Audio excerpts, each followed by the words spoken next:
नमस्कार, मैं अशोक कुमार पांडे और स्वागत है आपका टीसीएच पर। सरकार किताब से डरती है, ये बड़ी आश्चर्यजनक बात है। वो सरकार जिसके पास तोप है, बंदूक है, पता नहीं कहां कहां के हथियार हैं, इतना सारा जन समर्थन है, पुलिस है, सेना है, ये सब पहलगाम को तो नहीं रोक पाते।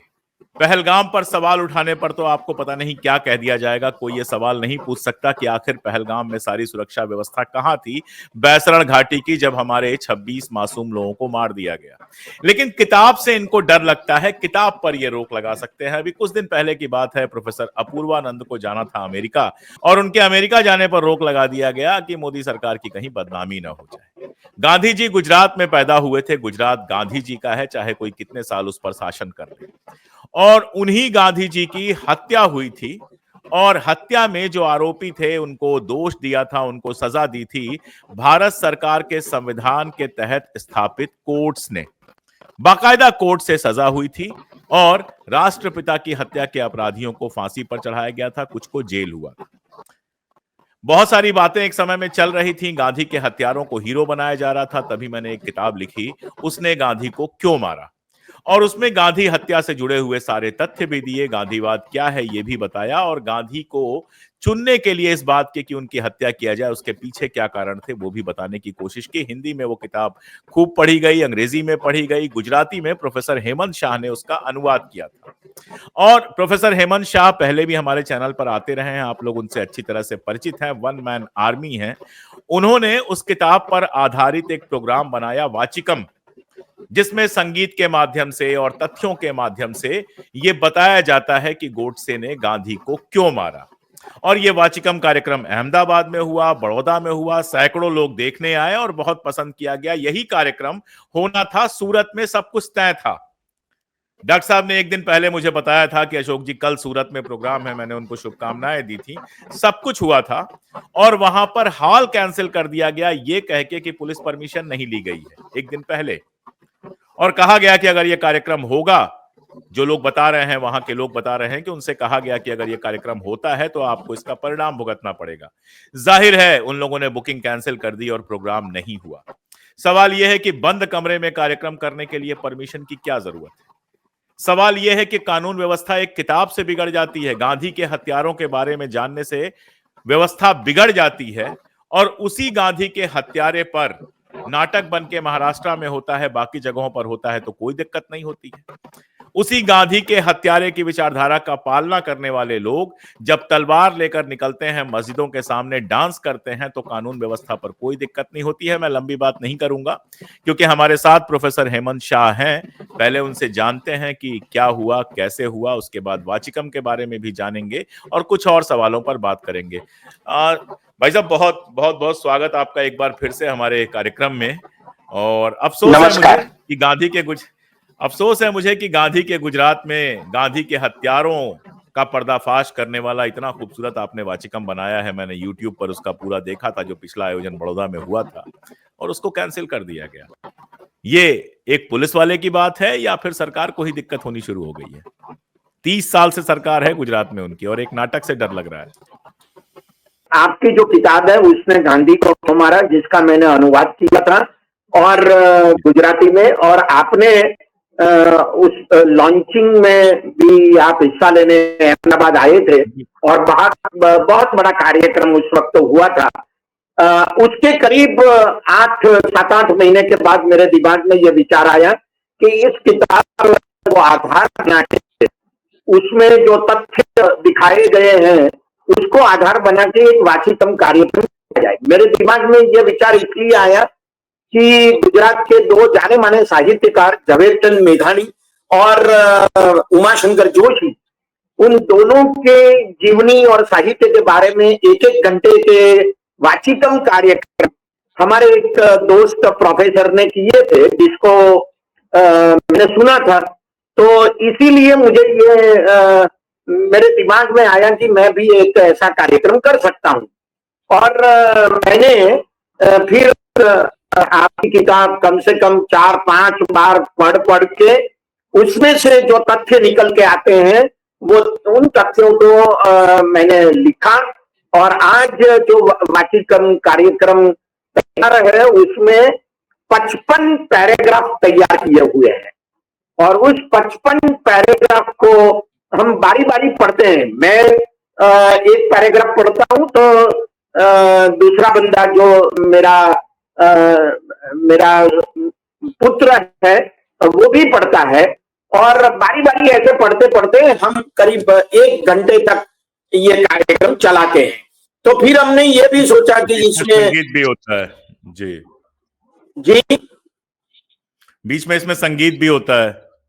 हाँ, बीच में हमने संगीत इसलिए डाला कि ये कोई व्याख्यान तो है नहीं, तो हमने सोचा कि किस प्रकार से इसे थोड़ा सा कम बोरिंग बनाया जाए जिसमें कंटाला कम आए। तो हमने शुरुआत में एक हमारे रविंद्रनाथ टैगोर जी का जो गीत है एकला चलो रे, वो एकला चलो गीत हम लेते हैं सबसे पहले, फिर वाचिकम शुरू होता है, फिर 14 पैराग्राफ खत्म होने के बाद एक और गीत आता है, फिर 24 पैराग्राफ खत्म होने के बाद एक और गीत आता है और 44वां पैराग्राफ खत्म होने के बाद एक और गीत आता है और जब 55वां पैराग्राफ खत्म होता है, पूरा वाचिकम खत्म होता है, तब वैष्णव जन और रामधुन जो महात्मा गांधी को सबसे ज्यादा प्रिय थी, रघुकुल राघव राजा राम ईश्वर अल्लाह तेरे नाम, वो गाई जाते हैं और बाद में ये कार्यक्रम खत्म होता है। बीच में जो हमने 3 गीत लिए हैं वो गीत भी बहुत प्रासंगिक है। जो गांधी जी के सचिव थे, पर्सनल सेक्रेटरी थे महादेव देसाई, उनके सुपुत्र नारायण देसाई जो गांधी कथा करते थे गुजरात में, देश में और दुनिया में, उन्होंने गांधी कथा के दौरान जो खुद गीत लिखे थे उन्हीं में से 3 गीत हमने पसंद किए हैं और वो हम बीच में डालते हैं और पूरा कार्यक्रम करीब 1 घंटा 25 मिनट और 1 घंटा 30 मिनट का रहता है। और इस प्रकार से आपकी किताब में जो आधारभूत सूचनाएं हैं उसके आधार पर हम सारी बातें लेते हैं और उसमें हमने मोटे तौर पे 5 मुद्दों के आधार पर ये पूरा वाचिकम तैयार किया है। एक मुद्दा जो गांधी जी और हिंदू मुसलमान के बीच वाला मामला है, वो पाकिस्तान को 55 करोड़ रुपया जो देना था वो मामला, सुभाष चंद्र बोस और गांधी के बीच का जो रिश्ता है वो मामला, भगत सिंह को फांसी दी गई तो उस वक्त गांधी ने क्या किया, उसको रोकने के लिए सच में कुछ किया था कि नहीं किया था, उसका मामला, और जो मामला है वो हिंदू राष्ट्र वाला मामला, धर्मनिरपेक्षता वाला मामला। इन मामलों के इर्द गिर्द जो सूचना आपकी किताब में है उसको लेके हमने 55 पैराग्राफ लिखे हैं और वो वाचिकम हम करते हैं। मुझे ये कहने में बहुत आनंद हो रहा है कि अहमदाबाद में एक ओपन एयर एक्सपेरिमेंटल थिएटर है स्क्रैपयार्ड करके, और उस स्क्रैपयार्ड थिएटर में सबसे पहले वाचिकम हुआ 30 जनवरी को, जब गांधी की हत्या हुई थी। अंतिम 30 जनवरी की बात कर रहा हूं 2025। और दूसरा कार्यक्रम अभी 11 अप्रैल को हुआ अहमदाबाद में उसी थिएटर में, और सच में आनंद है कि उस थिएटर को हमें बिना कोई शुल्क दिया गया। ये हमारे लिए बहुत बड़ी बात है क्योंकि पूरा कार्यक्रम कोई शुल्क बिना होता रहता है। और बाद में बड़ौदा में 13 अप्रैल को ये कार्यक्रम हुआ, वहां के एक वास्तविक हॉल है उसमें कार्यक्रम हुआ। तीनों जगह बहुत लोग इसको सुनने के लिए आए। गुजरात में, अहमदाबाद में इसी विषय पर इतने सारे लोग आए, 2 बार थिएटर हाउसफुल हो जाए और बाहर खड़े होके ना बोलनी पड़े कि अभी मत आइए, जगह नहीं है। तो ये मेरे लिए सच में बहुत बड़ी आनंद की बात है। बड़ौदा में भी कम से कम 250 लोग इसको सुनने के लिए आए थे, ये भी एक आनंद की बात है। सूरत में जो कार्यक्रम हुआ, जो होने जा रहा था कल शाम, वो कार्यक्रम रद्द करना पड़ा इसकी वजह तो क्या कहें। देखिए, इसकी क्रोनोलॉजी बता दूं मैं क्योंकि आजकल क्रोनोलॉजी का ज्यादा महत्व है। आजकल आजकल क्रोनो क्रोनोलॉजी का मामला बहुत चलता है जी। बहुत महत्व का है, तो मैं क्रोनोलॉजी बता दूं। सूरत के जो एक जाने माने रिटायर्ड प्रोफेसर हैं और जो आप पार्टी के गुजरात के कम से कम 5 साल के लिए प्रेसिडेंट रहे, उन्होंने अभी आप पार्टी छोड़ दी है, वो प्रोफेसर किशोर देसाई। उन्होंने, उनकी एक संस्था है प्रार्थना संघ और दूसरी एक संस्था है मैत्री ट्रस्ट। इन दो संस्थाओं ने इस कार्यक्रम का आयोजन किया और 23 अप्रैल को, मतलब करीब 8 दिन पहले, उन्होंने सूरत के पुलिस कमिश्नर को रूबरू जाके किशोर देसाई ने इस कार्यक्रम का न्योता दिया उनको, क्योंकि हॉल बुक हो चुका था। जीवन भारती ट्रस्ट का एक रोटरी हॉल है, वो करीब 200-250 की कैपेसिटी का है। हालांकि वो मैंने देखा नहीं है, लेकिन वो किशोर जी बता रहे थे कि 200-250 की कैपेसिटी का है, उसको बुक कर दिया था। उन्होंने पुलिस कमिश्नर को जानकारी दी, रूबरू जाके आए। लेकिन परसों रात को करीब 10-10:15 बजे मुझ पर फोन आया किशोर देसाई का और उन्होंने बताया कि पुलिस खुद गई उस ट्रस्टियों को मिलने के लिए और उन्होंने ये बताया, ये जो ट्रस्टी बोल रहे हैं किशोर देसाई को, जो किशोर देसाई ने मुझे बताया वो मैं आपको बता रहा हूं कि ट्रस्टियों ने किशोर देसाई को ये बताया कि पुलिस आई थी हमारे यहाँ, उन्होंने ये कहा कि आप ये कार्यक्रम क्यों कर रहे हो, यहाँ कार्यक्रम ये हो नहीं सकता, अगर होगा तो हम होने नहीं देंगे और हम पकड़ के ले जाएंगे सबको, आपको भी पकड़ के जाएंगे। ये जो ट्रस्टी है उन्होंने बोला कि इस बजट में काम पड़े, इसलिए उन्होंने किशोर देसाई को फोन करके ये कहा कि हम आपने जो इस हॉल को बुक किया है, जिसका शायद 20,000 या 25,000 डिपोजिट दिया था, तो वो उन्होंने कहा कि हम आपको अब ये नहीं दे सकते। तो करीब 20 घंटे पहले प्रोग्राम होने जा रहा था, कल शाम को करीब 6:45 बजे और अगली रात को करीब 10:30 बजे ये कार्यक्रम रद्द करने की घोषणा आयोजकों ने कर दी।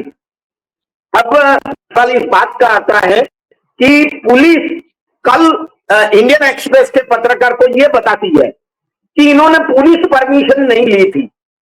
अब मुझे ताज्जुब ये हो रहा है, ट्रस्टियों ने खुद पत्रकार को बताया कि इस कार्यक्रम, इस हॉल में जो भी कार्यक्रम होते हैं, आज तक होते रहे हैं, उसमें कभी भी पुलिस की परमिशन नहीं ली गई। तो इसी कार्यक्रम के लिए वो पुलिस की परमिशन क्यों मांगते हैं, ये मेरी समझ में नहीं आता। इसका मतलब ये हो गया कि बीजेपी वाले या विश्व हिंदू परिषद वाले या बजरंग दल वाले या आरएसएस के किसी संगठन वाले या कोई गौरसेवादी, जिन्होंने ये पुलिस पर दबाव डाला, ऐसा मैं कह सकता हूं कि जिसकी वजह से पुलिस वहां गई और धमकियां दी और ये कार्यक्रम रद्द करना पड़ा। हालांकि ऐसा हो सकता है कि हम इसके विरोध में उसी जगह खड़े रह सकते हैं, लेकिन ये कार्यक्रम ऐसा नहीं है कि हम फुटपाथ पर कर दे या रास्ते पर कर दे, और वो भी पूरी समय नहीं करने देने वाली थी, ये बात भी निश्चित है, या किसी गार्डन में जाके, बगीचे में जाके कर दे, ऐसा भी नहीं हो सकता था। इसीलिए मुझे लगता है कि हमने जो आयोजकों ने रादर जो निर्णय लिया वो ठीक था।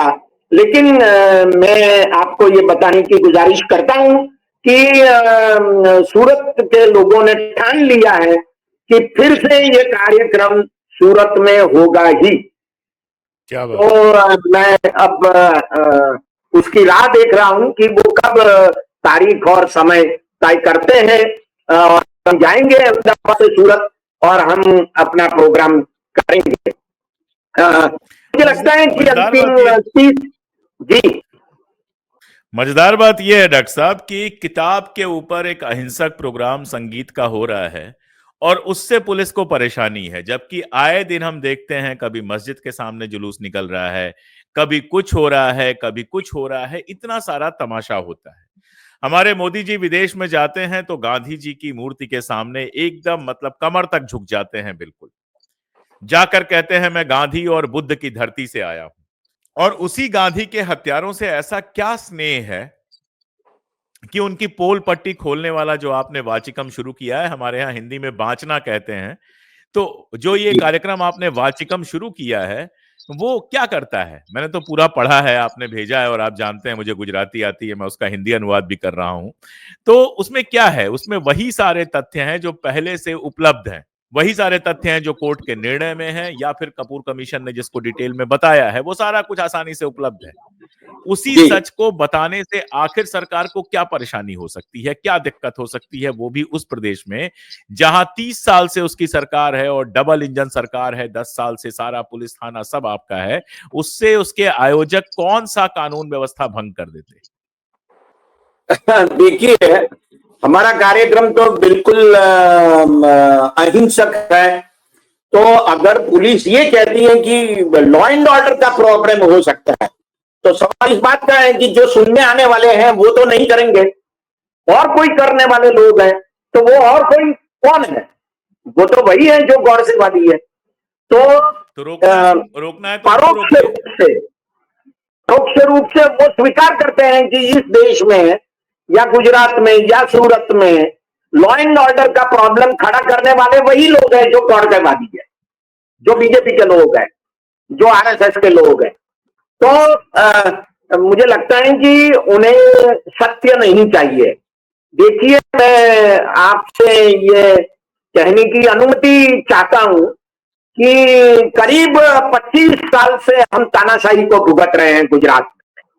सारा देश तो 11 साल से ही भुगत रहा है, हम 25 साल से भुगत रहे हैं। तो ये हम जानते हैं कि किस तरीके से 13 साल तक 14 साल तक मोदी ने गुजरात में शासन किया और हमने काफी झेला है उसको। गुजरात में डराने का, धमकाने का, प्रिवेंटिव डिटेंशन करने का, कोर्ट्स में केस करने का जो रवैया मोदी सरकार ने 13 साल चलाया था, वही उनके जाने के बाद गुजरात में बीजेपी का शासन रहा है, इसलिए चलता रहता है। तो ये जो धमकियां दी गई कल के कार्यक्रम के लिए, वो उसी सिलसिले में आगे बढ़ने वाली बात है और कोई बात नहीं है। और मैं ऐसा समझता हूं कि ये संविधान के तहत जो हमें हमारा जो अधिकार है जिसे मान्य रखा गया है संविधान की धारा 19A के तहत, freedom of speech and expression का, वाणी और अभिव्यक्ति के स्वातंत्र का, वो उसका भंग है। लेकिन वो भंग कौन कर रहा है, उसका वायोलेशन कौन कर रहा है? ये सरकार नहीं कर रही है, लेकिन जो गौरसेवादी लोग हैं वो कर रहे हैं या पुलिस से करवा रहे हैं। तो जो पॉलिटिकल बॉस है पुलिस का, वही सब कुछ करवा रहे हैं, इसमें कोई दो राय नहीं है।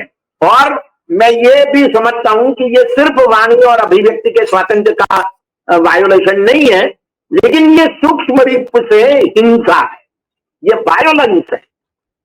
क्योंकि अगर आप किसी के भी विचार को सुनने के लिए तैयार नहीं है, तो इसका मतलब ये हो गया कि आप हिंसा का प्रयोग कर रहे हैं।